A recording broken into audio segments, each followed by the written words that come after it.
할렐루야. 사랑하는 대강의 가족 여러분, 오늘 하루도 하나님의 말씀과 동행하는 삶이 되길 소망합니다. 오늘 함께 나눌 하나님의 말씀은 로마서 12장 2절 말씀입니다.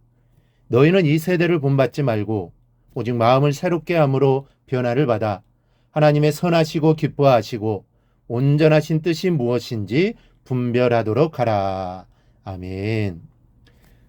우리가 어제는 삶으로서의 구원의 문제를 말씀드렸습니다. 구원은 이론이 아니라 여러분의 삶에서 영적인 예배를 이끌어내는 능력이라고 했습니다. 그래서 성도라면 누구든지 영적 예배로서의 인생을 살아가야 합니다. 교회에서는 당연하고 세상에서도 영적 예배자로 살아야 합니다. 늘 예배하는 모습으로 살아야 합니다. 그래야 세상에서 빛과 소금의 역할을 잘 감당하게 될 것이고 하나님의 기쁨이 될 것입니다. 이제 오늘은 영적 예배로서의 인생을 살아가기 위한 방법을 생각해 보고자 합니다. 우리가 우리의 삶으로 영적 예배를 드리자면 어떻게 해야 합니까? 바울은 2절에서 이렇게 말씀합니다. 너희는 이 세대를 본받지 말고 오직 마음을 새롭게 함으로 변화를 받아 하나님의 선하시고 기뻐하시고 온전하신 뜻이 무엇인지 분별하도록 하라. 이 말씀에서 바울은 두 가지를 이야기합니다. 하나는 이 세대를 본받지 말라는 것이고 또 하나는 변화를 받으라는 것입니다. 첫째, 우리는 이 세대를 본받지 말아야 합니다. 이 그리스도인의 사명은 세상으로 하여금 우리를 본받게 하는 데 있습니다. 예수님이 12제자를 부르시고 그들을 가르치셨습니다. 많은 것을 가르치셨지만 자신을 본받기를 원하셨습니다. 예수님의 겸손을, 예수님의 사랑을, 또 예수님의 능력을 본받기를 원하셨죠. 그리고 본받은 그대로 세상 사람들에게 전하기를 원하셨던 것입니다. 우리도 예수님의 제자입니다. 그러니 우리도 예수님을 본받아 세상 사람들도 예수를 본받도록 해야 하는 것입니다.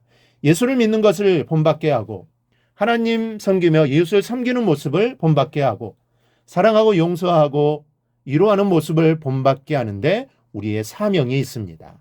그런데 현실은 이것이 거꾸로 되어 있습니다. 성도가 세상을 본받습니다. 교회가 세상의 제도들을 교회 안으로 끌어들입니다. 성도의 사고방식이 세상 사람들과 다를 것이 없어지고 교회가 세속적으로 변해가고 있습니다. 하나님 우리에게 빛과 소금의 역할을 하라고 하셨는데 지금 성도가 오히려 세상의 어둠에 동화되어 가고 있는 것이 현실입니다. 그러니 이러한 모습으로 어떻게 하나님을 예배할 수 있겠습니까? 어떻게 영적 예배를 들어갈 수 있겠습니까? 그러므로 우리의 몸을 산제사로 바쳐 일생을 영적 예배로 드리는 일은 세상과의 단절부터 시작해야 합니다. 끊어버리고 고개를 돌리고 전혀 본받지 말아야 영적 예배가 시작될 수 있는 것입니다. 그렇다면 이 세상을 떠나 산으로 들어가 살아야 되지 않느냐 말할 수도 있습니다. 하지만 세상과의 단절은 이런 의미가 아닙니다. 전에도 말씀드렸지만 우리는 세상을 떠나서는 살 수 없습니다. 우리는 세상의 빛과 소금입니다. 그러니 세상과 함께 살아야 합니다. 그러므로 이 말은 세상의 생활을 따라가지 말라는 것입니다. 세상의 유행에 맞추려고 하지 말라는 것입니다. 세상과 함께 행동하지 말아야 합니다. 그럴 때 이 세상을 본받지 않는 삶을 살 수 있게 되는 것입니다. 그렇게 되면 하나님이 원하시는 삶을 살게 되는 것입니다. 둘째, 마음을 새롭게 함으로 변화를 받아야 영적 예배의 삶을 살 수 있습니다. 이 마음을 새롭게 한다는 것은 관심을 돌린다는 뜻입니다. 세상적이고 세속적인 관심을 신앙적이고 영적인 것에 두는 것을 말합니다. 그리고 변화를 받는다는 것은 본질적으로 변한다는 의미입니다. 헬라 개념은 물질을 두 가지 관점으로 봅니다. 하나는 스케마인데 이는 외형을 말합니다. 예를 들어 점점 늙어가면서 외모가 바뀌는 것, 의복을 갈아입어 다르게 보이는 것 등은 외형인 이 스케마가 변하는 것이지 본질이 달라지는 것은 아닙니다. 또 하나는 모르페인데 이는 본질적으로 불변하는 요소를 말합니다. 말씀드린 것처럼 사람이 늙든지 옷을 다르게 입든지 해서 외형이 바뀌었다고 해도 그 사람의 본질은 절대로 변하는 것이 아닙니다. 외형이 바뀌었다고 해서 그 사람이 다른 사람이 되는 것은 아니라는 것입니다. 이렇게 변하지 않는 본질적인 것을 모르페라고 합니다.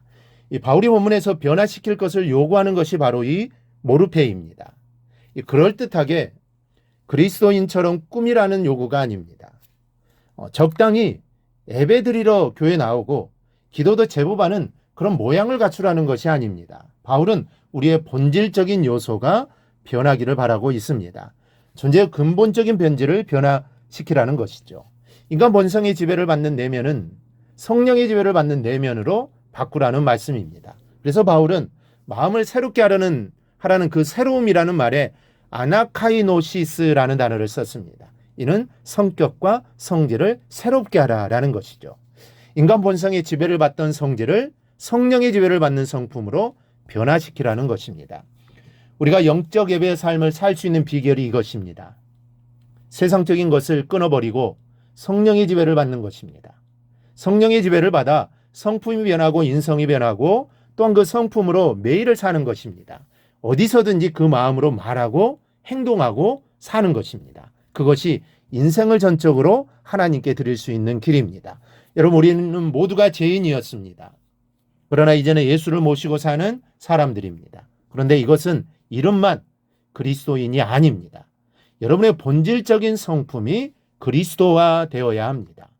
하나님의 말씀이 좋고 사랑하고 용서하는 것이 내 이익을 위해 사는 것보다 더 좋은 인생이 되기를 바랍니다.